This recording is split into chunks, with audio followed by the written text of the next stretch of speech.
सबको राधे राधे। मैं आई हूँ आपके सामने लेकर श्रीमद् भगवत गीता पाठ की एक और एक कड़ी। सभी स्वस्थ होंगे, मस्त होंगे, इसी कामना के साथ प्रारंभ करते हैं अपना ये श्रीमद् भगवत गीता पाठ। अकीर्तिम च अपि भूतानि कथिष्यन्ति ते अव्ययाम संभावितस्य च अकीर्ति मरणात् अतिरिच्यते। लोग सदैव तुम्हारे अपयश का वर्णन करेंगे और सम्मानित व्यक्ति के लिए अपयश तो मृत्यु से भी बढ़कर है। कितनी सुंदर बात कही है। भयात रणात उपरतम मनस्यन्ते त्वाम महारथा येषां च त्वाम बहुमतो भूत्वा यास्यसि लाघवम्। जिन जिन महान योद्धाओं ने तुम्हारे नाम तथा यश को सम्मान दिया है, वे सोचेंगे कि तुमने डर के मारे युद्धभूमि छोड़ दी और इस तरह वे तुम्हें तुच्छ मानेंगे। अवाच्य वादान च बहून वदिष्यन्ति तव अहिता निन्द्यन्ति तहा तव सामर्थ्यम ततो दुःखतरम नु किम। तुम्हारे शत्रु अनेक प्रकार से कटु शब्दों से तुम्हारा वर्णन करेंगे और तुम्हारी सामर्थ्य पर उपहास करेंगे। तुम्हारे लिए इससे दुखदायी और क्या हो सकता है। हतो वा प्राप्यसि स्वर्गम जीतवा वा भोक्ष्यसे महिम तस्माद् उत्तिष्ठ कौन्ते युद्धाय कृत निश्चय। हे कुंती पुत्र, तुम यदि युद्ध में मारे जाओगे तो स्वर्ग को प्राप्त हो जाओगे और यदि तुम जीत जाओगे तो पृथ्वी के राज्य का भोग करोगे। अतः संकल्प करके खड़े हो जाओ और युद्ध करो। अब क्या सुंदर बात कह रही हैं। सुख दुखे समय कृत्वा लाभ लाभो जया जयो ततो युद्धाय युज्यस्व नैवं पापम अवाप्यसि। तुम सुख या दुख, हानि या लाभ, विजय या पराजय का विचार किए बिना युद्ध के लिए खड़े हो जाओ। ऐसा करने पर तुम्हें कोई पाप नहीं लगेगा। कि तुम मन में ये विचार ना करो कि सुख दुख लाभ हानि इसका क्या होगा, तो और लेकिन तुम युद्ध के लिए खड़े हो जाओ बस। ऐसा ते अभिहिता सांख्ये बुद्धिर योगे तू इमाम शृणु बुद्ध्या युक्तो यया पार्थ कर्म बंधा पर हास्यसी। यहां मैंने वैश्लेषिक अध्ययन सांख्य द्वारा इस ज्ञान का वर्णन किया है। अब निष्काम भाव से कर्म करना बता रहा हूं, उसे सुनो। हे प्रतापुत्र, तुम यदि ऐसे ज्ञान से कर्म करोगे तो तुम कर्मों के बंधन से अपने आप को मुक्त कर दोगे। वैसे भी जो द्वितीय अध्याय है उसका नाम सांख्य योग है, तो सांख्य योग के माध्यम से इनका आगे उसका चरित्र का वर्णन कर रहे हैं। न इह अभिक्रम नासह अस्ति प्रत्यावाय न विद्यते सुअल्पम अपि अस्य धर्मस्य त्रायते मुक्त महत भयात। इस प्रयास में न तो हानि होती है न ही कोई नुकसान होता है, अपितु इस पथ पर की गई अल्प प्रगति भी महान भय से रक्षा कर सकती है। व्यवसाय आत्मिका बुद्धि एका इह कुरु नंदन बहुशाखा ही अनंता बुद्ध्य अव्यवसायी नाम। जो इस मार्ग पर चलते हैं वे प्रयोजन में दृढ़ रहते हैं और उनका लक्ष्य भी एक होता है। हे कुरुनंदन, जो दृढ़ प्रतिज्ञ नहीं है उनकी बुद्धि अनेक शाखाओं में विभक्त हो जाती है, अर्थात उनके मन में भिन्न भिन्न विचार आते हैं। याम इमाम पुष्पिताम वाचम प्रवदन्ति अविपश्चितः वेदवादरतः पार्थ न अन्यत अस्ति इति वादिनः काम आत्मनः स्वर्गपरा जन्म कर्म फल प्रदाम क्रिया विशेष बहुलाम भोग ऐश्वर्य गतिम प्रति। अल्पज्ञानी मनुष्य वेदों के उन अलंकारिक शब्दों के प्रति अत्यधिक आसक्त रहते हैं जो स्वर्ग की प्राप्ति, अच्छे जन्म, शक्ति इत्यादि के लिए विविध सकाम कर्म करने की संस्तुति करते हैं। इंद्रिय तृप्ति तथा ऐश्वर्य में जीवन की अभिलाषा के कारण वे कहते हैं कि इससे बढ़कर कुछ नहीं है। भोग ऐश्वर्य प्रसक्ता नाम तया अपहृत चेतसाम व्यवसायत्मिका बुद्धि समाधो न विधीयते।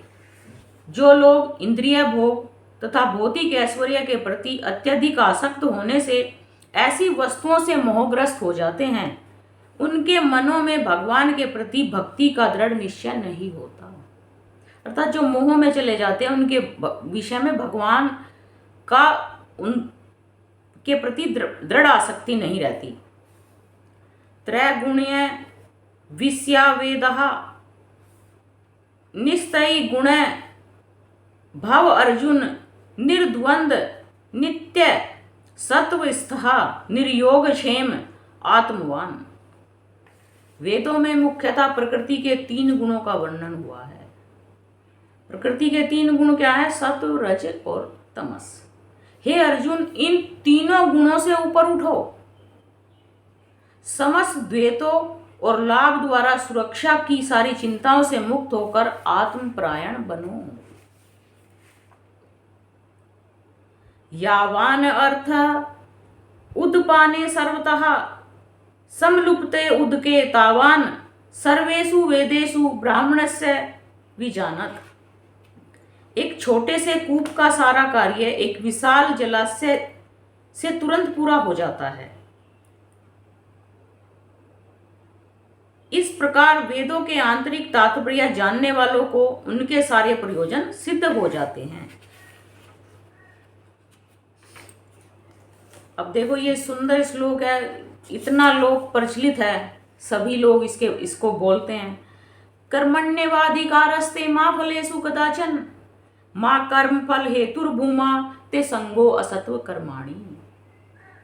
क्या कह रहे हैं कि तुम्हें अपने कर्म पर अधिकार है, तुम्हारा अपने कर्म पर अधिकार है, किंतु कर्म के फल के तुम अधिकारी नहीं हो। तुम न तो कभी अपने आप को अपने कर्मों के फलों का कारण मानो और न ही करने में भी कभी आसक्त हो। योगस्थ कुरु कर्माणि संग त्यक्त्वा धनंजय सिद्ध असिद्धियो समो भूत्वा समत्वम योग उच्यते। अब योग किसको क्या कहते हैं उसके बारे में बता रहे हैं। हे अर्जुन, जय तथा प्रजा की समस्त आसक्ति त्याग कर समभाव से कि अपना कार्य करो। अर्थात जय पराजय की जीत होगी या हार होगी, दोनों में अपने आप को समान रखकर अपना कर्म करो। ऐसी समता ही योग कहलाती है।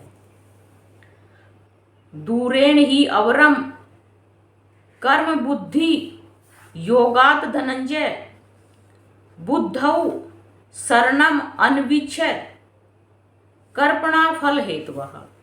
हे धनंजय, भक्ति के द्वारा समस्त गृहीत कर्मों से दूर रहो और उसी भाव से भगवान की शरण ग्रहण करो। जो व्यक्ति अपने सकाम कर्म फलों को भोगना चाहता है वे कृपण है। बुद्धिर्युक्तो जहाति इह उभे सुकृत दुष्कृते तस्मात् योगाय युजस्व योग कर्मसु कौशलम। अब योग कर्मसु कौशलम ये भी एक बहुत प्रसिद्ध सूक्ति है। भक्ति में संलग्न मनुष्य इस जीवन में अच्छे तथा बुरे कर्मों से अपने को मुक्त कर लेता है। जब अर्थात जो भक्ति में लीन रहता है वो अपने आप को बुरे और अच्छे कर्मों से मुक्त कर लेता है। अतः योग के लिए प्रयत्न करो, और क्योंकि सारा कार्य कौशल यही है, योग है कर्मसु कौशलम, कि सारा कार्य कौशल योग ही है। कर्मजम बुद्धिर्युक्ता ही फलम त्यक्ता मनीषिणः जन्म बंध विनिर्मुक्तः पदम गच्छन्ति अनामयम्। इस प्रकार भगवत भक्ति में लगे रहकर बड़े बड़े ऋषि मुनि तथा भक्तगण अपने आप को इस भौतिक संसार में कर्म के फलों से मुक्त कर लेते हैं। इस प्रकार वे जन्म मृत्यु के चक्र से छूट जाते हैं और भगवान के पास जाकर उस अवस्था को प्राप्त होते हैं जो समस्त दुखों से परे है, अर्थात मोक्ष को प्राप्त होते हैं। यदा ते मोहकलिलम बुद्धि व्यतितरिष्यति तदा गंता असि निर्वेदम श्रुतस्य च।